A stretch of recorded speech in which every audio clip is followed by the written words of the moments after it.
Te salut! Dacă mă urmărești, probabil că ai remarcat faptul că săptămâna asta am pus puțin accentul pe comunicarea non-verbală și zic asta pentru că zilele trecute am împărtășit cu tine videoclipul cu fostul agent FBI în care ne explica ce-i cu toată treaba asta de limbaj non-verbal și cum sunt ei trăinuiți să identifice limbajul non-verbal, pentru că el ne trădează, nu avem neapărat un control asupra lui.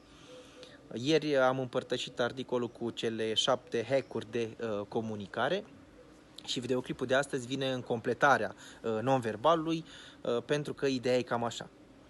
În comunicare e important să știi să spui cuvintele potrivite, dar la fel de important e să știi când să taci. Și dacă ți-e greu să taci, să stai și să asculți, crede-mă, te înțeleg, mie mi-era foarte greu, am făcut progrese, dar mai sunt momente în care mi-e greu. Și uite ce mă ajută pe mine, asta vreau să împărtășesc cu tine.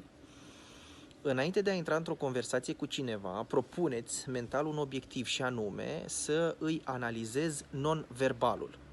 Și o să vezi că ai niște beneficii. Odată o să reușești să înțelegi persoana respectivă și doi, cât timp analizezi tu, ghiși ce o să faci? Nu o să vorbești.